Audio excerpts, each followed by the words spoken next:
Halo semuanya, di sini Gunapi Halim. Kembali lagi kita. Hari ini kita ingin bercerita mengenai broker properti. Dari dulu sih, sejak lama ada kepikiran ingin jadi berbisnis, usaha di bidang properti.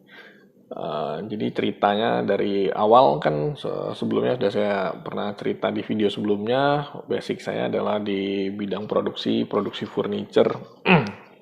Ya, kalau kita cerita soal cash flow, namanya produksi itu cash flow-nya panjang sekali, bisa sampai berbulan-bulan cash gap-nya. Yang lebih enak itu bisnis yang putaran uangnya cepat. Justru kalau bisa uang masuk dulu, baru kita keluar uangnya. Yang bisa seperti itu mungkin bisnis-bisnis seperti dropship, justru kita bisa jualan online. Kita ada jualan dulu, udah terima uang dulu, baru kita pesen ke supplier untuk kirim ke customer kita. Sistem seperti itu, sistem dropship. Itu yang bisa bisa hmm, bisa uang masuk dulu, cash flow-nya bisa lebih lancar. Jadi sekarang saat ini selalu berpikir bisnis-bisnis apa yang cash flow-nya bisa seperti itu. Um, Ceritanya dulu sempat ikut seminar tentang properti, jadi waktu itu pun sudah semangat sekali untuk menjalankan bisnis bidang properti, tapi akhirnya nggak jadi juga karena tetap disibukkan oleh kegiatan sehari-hari ya, produksi ini. Ya sekarang balik lagi kepikiran lagi untuk bidang properti. Jadi sebenarnya kalau kita cerita bidang properti itu banyak, bisa jadi developer, bisa jadi kontraktornya, bisa jadi sebagai investor, beli disimpan, beli beli beli beli apartemen, beli rumah, disewakan lagi, beli ruko. Itu sebagai investor. Kalau sebagai developer ya berarti ngembangin ngembangin perumahan, ngembangin apartemen yang membuat, atau kontraktor berarti yang mengerjakannya. Semua semua bisa mendapatkan uang. Jadi banyak bidangnya meskipun sama-sama dalam bidang properti, termasuk juga broker properti. Broker properti artinya bantuin orang untuk menjual propertinya, mempertemukan pembeli dan penjual properti. Nah, em, awalnya sih lebih kepikiran untuk jadi developer, cuman karena developer modalnya besar, rasanya nggak segampang itu ya, karena perputaran tadi masalah cash flow. Kalau jadi developer pun berarti harus kita keluar uang dulu, baru masuk uang. Jadi sebenarnya awalnya berpikir broker itu kayak nggak kurang menarik sih harusnya kalau sekedar jadi broker properti daripada tapi belakangan karena berpikir soal cash flow, harusnya jadi broker properti pun cash flow-nya jadi lebih bagus. Kita nggak perlu punya barang, tapi kita bisa bantu orang jual dulu. Di situ bisa, ibaratnya masih bisa lah, cash flow-nya bisa lancar karena kita jualan dulu, baru itu jadi jasa sih kalau broker. Ya, karena kalau kita pikir untuk bisnis yang jual dulu baru kita beli, ya namanya bisnis bisnis yang benar itu sebenarnya jual beli kan. Jadi kita harus jualan dulu baru kita beli, bukan kita beli barang dulu baru kita jual. Ya, namanya dagang itu harus, bahasa lainnya dagang kan jual beli, bukan beli jual. Jadi harus kita jual dulu baru kita beli. Nah, prinsip prinsip dagang yang benar itu justru jual beli, jual dulu baru beli.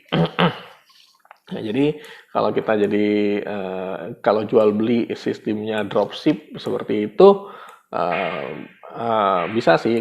Tapi kan kalau dropship yang biasa dijual online itu kan barang-barang kecil, harganya mungkin nggak terlalu tinggi, ya oke lah. Kalau misalkan jualannya jualan sepeda sekarang lagi tinggi harganya, ya lumayan bisa puluhan juta juga ya, tapi nilainya masih relatif kecil lah. Jadi kalau misalkan kalau dipikir-pikir lagi apa yang nilainya bisa cukup besar, yaitu Ya itu properti tadi, tanah atau bangunan tadi, itu nilainya cukup besar. Kalau kita jadi perantaranya aja ya, kalau hitung fee 2% ya sudah lumayan.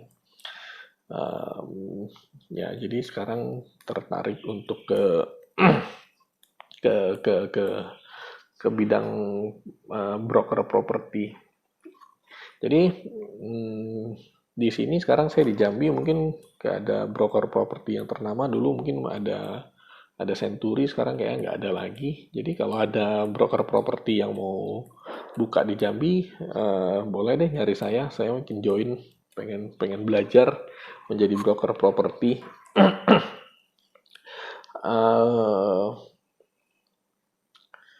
Jadi selain itu yang saya pelajarin sekarang ini, kita dalam berbisnis, dalam berusaha itu selalu yang kita pikirkan adalah profit, mencari keuntungan.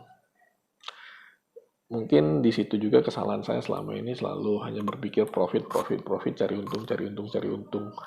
Sebenarnya yang harus kita, yang saya pelajarin saat ini, yang saya sadari saat ini, seharusnya kita bukan fokus kepada profit, bukan fokus pada keuntungan. Justru kita harus lebih fokus kepada membantu orang. Jadi bisnis itu, usaha itu harus bisa memiliki manfaat untuk orang lain, harus bisa memberi keuntungan, memberi manfaat kepada orang lain. Kita harus bisa memberikan membantu. Kita harus bisa membantu orang lain, baru bisnis kita bisa berjalan. Kalau kita melakukan bisnis yang tidak ada manfaatnya bagi orang lain, kita melakukan usaha yang nggak ada manfaat bagi orang lain, tentu saja usaha itu nggak bisa berjalan. Kita ambil contoh aja, seperti bengkel. Bengkel itu adalah bisnis usaha yang membantu orang lain. Jadi usaha apapun yang sifatnya membantu orang lain itu akan lebih lancar. Jadi untuk itu kita harus lebih fokus kepada membantu orang lainnya daripada kita fokus kepada profitnya. Mungkin selama ini kesalahan saya itu lebih kepada mencari profit. Jadi saat ini saya ingin lebih fokus membantu orang, memberikan manfaat kepada orang lain. Jadi saya menjadi berkeinginan menjadi seorang broker properti, membantu orang-orang yang kesulitan menjual propertinya, karena saat ini susah menjual properti. Mana tahu saya bisa membantu mereka, dan juga bagi yang mencari properti, mencari rumah, mencari tanah, mencari apapun yang berhubungan dengan properti, bisa terbantu juga dengan konsep saya saat ini. Jadi saya lagi berpikir ingin ngumpulin database, karena saya di Jambi, saya ingin ngumpulin data-data yang properti yang ingin dijual. Kalau sulit dia menjualnya, ya mungkin mana tahu saya bisa membantu untuk menjualnya, dan dan kalau ada yang mau beli mungkin bisa hubungin saya juga. Kalau ada yang mau menjual properti boleh menghubungi saya juga. Oke, jadi itu kepikiran saya sih. Jadi saya mungkin akan coba mereview properti Anda, dan setiap hari mungkin satu properti akan saya review. Intinya properti yang mau dijual sih. Jadi kalau ada yang mau jual propertinya, tanah, rumah atau apa, boleh kontak ke sini 0812 740 8197. Nanti kita review propertinya, mana tahu bisa kita bantu jualkan. Oke, thank you semua. Ingat nomornya 0812 740 8197. Bagi yang ingin menjual properti silakan hubungi nomor ini. Thank you.